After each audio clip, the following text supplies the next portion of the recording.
Hello, it's Pastor Sarah, and it's Christmas Eve, and I'm very excited. This is how Minnie is dressed today. She got this fabulous new headband. Oh my gosh, it's so festive. It's even perfect for New Year's. How great is that? So there's Minnie, and she's got a whole little setup back here. She's got a snowman friend and little presents. And she's got some cookies and milk for you-know-who. And we're going to read our last story. I can't believe it. It's our last one. And today's story is Onward. It was a fun movie. Enjoyed Onward. Went to go see that with my son.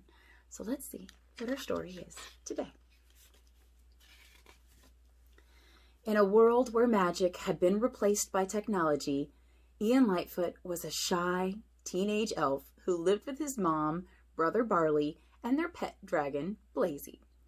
Ian and Barley's dad had passed away when the boys were very young. Ian missed his dad every day and wished he could talk to him for real. Today was Ian's 16th birthday, and his mom, Laurel, had a surprise for him. Ian and Barley's dad had left a special gift for them, which was only to be opened when both the boys had turned 16. Inside was a real wizard's staff, a rare phoenix gem, and a visitation spell. They would allow Ian and Barley to bring back their dad for one day only. So there's Ian and Blazy, and there's Ian and his mom Laurel and his brother Barley. Up in Ian's bedroom, the brothers tried the spell, and suddenly a beam of light shot out of the staff. Then their father's shoes and socks began to materialize, but Ian was struggling to hold the staff steady. Barley tried to help, but the gem exploded. They thought the spell had failed until they heard something rustling in the wardrobe. It was their dad, but only his bottom half. His legs staggered around, and Ian was upset to see his father's confusion. Barley tapped out a rhythm on Dad's shoes, and just like he'd done as a child, Dad tapped his foot back in reply, then placed his foot on Ian's. He knew his sons were with him. So here they are trying to bring back Dad, and we're halfway there. And then that's all they got was the half. Now Ian and Barley had to find another phoenix gem to retry the spell before sunset. But first they had to get a map to help them. "We'll start at the place where all quests begin," said Barley confidently, the Manticore's Tavern. The Manticore was a legendary 1,000-year-old warrior. Ian had his doubts, but the three Lightfoot men piled into Guinevere, Barley's truck. Actually, it's a van. And drove off. Along the way, Ian used clothes to make his upper body for Dad. When they arrived at the tavern, they found it was now a family-friendly restaurant hosting birthday parties and karaoke. And the Manticore, now better known as Corey, was no longer the fearsome beast spoken about in legend. Barley asked Corey for the map, but she refused. Corey now believed quests were dangerous. So here they are in Guinevere, and they've made a fake top for Dad. And here they are with the Manticore, and Corey's like, no, not safe. Barley reminded Corey that she used to take risks and live for adventure. Realizing she was living a lie, the Manticore cried out, "What have I become?" Then she blew fire around the tavern, burning everything modern. Suddenly, a flaming wooden beam started to fall toward Dad. Using the staff, Ian was able to use a levitation spell and save him. On the menu, which was based on the original map, Barley found a clue that led to Raven's Point. So they jumped in Guinevere. Here's Ian helping save Dad from the falling beam. On the way, they needed to get gas. As Ian was filling up the gas can, he heard Dewdrop, the leader of a motorcycle club of tough-talking sprites called Pixie Dusters, arguing with Barley. Then Dad accidentally bumped into the Pixie Dusters' motorbikes, and they all fell over. The sprites were furious. Ian and Barley and Dad jumped into Guinevere and managed to get away. However, they were soon pulled over by the police. Ian used a disguise spell to cloak himself, and Barley used an image of Officer Bronco, their mom's boyfriend. But the spell came with a rule. If Ian lied, a part of the disguise would disappear. The plan worked until one of the officers called Barley a screw-up. When Ian disagreed, one leg vanished. Barley knew Ian had lied. So here they are with the pixies. That's them over here at the very bottom. And Dad knocking the bikes over. It's not good to knock over somebody's motorcycle, even in real life. And here they are dressed up as Mom's new boyfriend, but the leg disappeared when they lied. Having gotten away from the police, Ian tried to explain that he didn't think his brother was a screw-up, but Barley knew magic didn't lie. Barley turned on the music in the van and got out. "I don't know how any of this stuff works," exclaimed Ian. "All I know is that everything we've done tonight has gone wrong. It's gone wrong because you won't listen to me," replied Barley. Suddenly, Dad started dancing to the vibrations of the music. He strutted over to the boys and got them dancing too. With the tension broken, Barley said he wanted a chance to prove himself, and Ian agreed to do things his way. So here they are all dancing. You know, dancing does make things better. Dancing's in the Bible too. King David liked to dance. Meanwhile, worried about her sons, Laurel had been to the burning tavern where the Manticore told her about their quest. The tavern owner then remembered about the Phoenix Gem curse, which she'd forgotten to mention to Barley and Ian.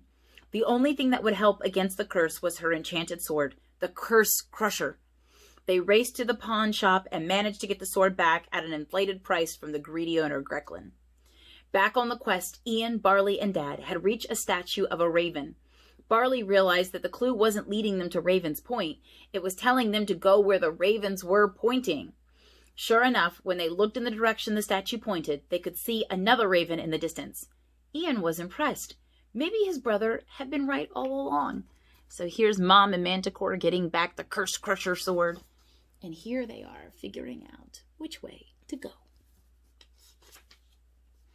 Following where the ravens were pointing, they eventually came to a raven that stood near a river. There was a loose stone on the raven, which Barley pulled out. The strange symbol on the stone gave him an idea. "We go to the end of the water, and we'll find that Phoenix Gem," said Barley. Ian, Barley, and Dad followed the river into a cave. Using magic, Ian made a raft from one of Barley's cheese puffs. Along the way, Ian practiced other spells. He felt more confident that he would be able to perform the visitation spell again and finally meet his dad. At that moment, Barley shared a sad memory. When their dad was in the hospital, Barley was too scared to go into his room to say goodbye. Barley sighed. "That's when I decided I was never going to be scared again." The river ended at the entrance to the final gauntlet. Barley said the Phoenix Gem would be on the other side. They ran through the tunnel and entered a small chamber, which started to fill with water. The boys guided Dad to a portal opening. They climbed through the portal into the sunlight above. But they discovered that they were back at New Mushroomton, right where they started. "No, that doesn't make sense," exclaimed Barley. "This has to be where the Phoenix Gem is. I followed my gut."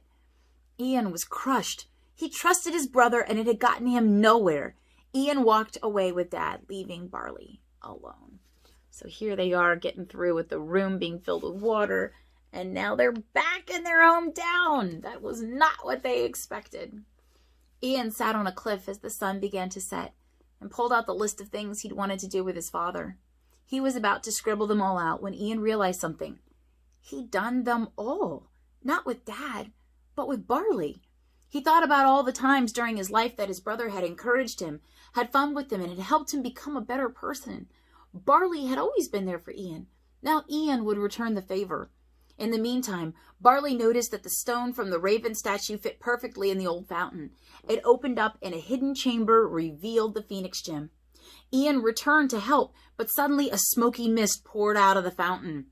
It was the curse. The fire-breathing beast stomped toward Barley. "Run!" he shouted to Ian and Dad.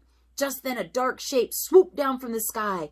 It was the Manticore wielding the Curse Crusher, with Laurel riding on her back. So here's Ian thinking about all the things that he wanted to do with his dad, but realizing he'd done them with his brother.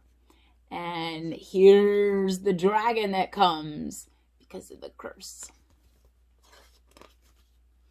While Laurel and the Manticore battled the dragon, Ian put the Phoenix Gem in its place and cast the visitation spell. This caught the dragon's attention. Barley wanted to distract it so Ian could finally meet Dad. "No!" exclaimed Ian. "You say goodbye. I had someone who looked out for me, someone who pushed me to be more than I ever thought I could be. I never had a dad, but I always had you." Ian hit the dragon with a spell as Laurel tossed the curse crusher to him, and he plunged it in deep into the curse. The dragon exploded in a blinding flash. Suddenly, there was another burst of light. Ian saw Dad fully materializing in front of Barley.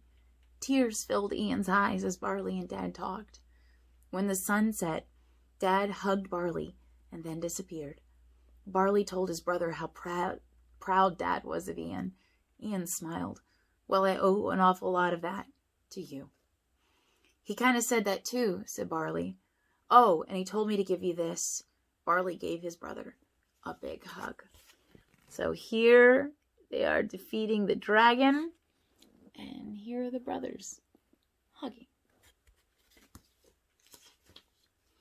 The quest had changed the Lightfoot family. Each of them had discovered things about themselves they hadn't known before. And the experience of seeing Dad return, even briefly, had brought the family closer than ever. No matter what was to come, they would always have each other to lean on. Aww, that's a picture from when they were young boys. So that's it. That's our story. A nice recounting of the movie Onward. And so today is a day that we are getting ready and maybe even starting to do some of our celebration for tomorrow. So what does this story have to do with Christmas? Well, a lot of us may have lost someone that we love very much. Sometimes it's a person, a family member, or sometimes it's even a pet. And God says that there will come a day when I will restore everything. We call that resurrection. And then God says that if we want to be with God forever, that God will give everyone the opportunity to do that. That's called eternal life. And while those are things we spend a lot of time talking about as we get closer to Easter, the truth is that that journey to seeing everyone who has gone before, like Barley and Ian's dad, that journey starts on Christmas. And so Christmas gives us great hope. And it reminds us that our God loves all of us so very much, that God doesn't want us to get sick. God doesn't want us to sin. God doesn't want us to die. So God found the best way to help us overcome all of that. And that is God coming to us and giving us everything we need to be changed, to be healthy, and to be together forever. And that all begins because Jesus came that first Christmas. And that is what all of us should remember and celebrate today and tomorrow. And maybe in some ways, every day for the rest of our lives. And so I hope you have a very Merry Christmas Eve.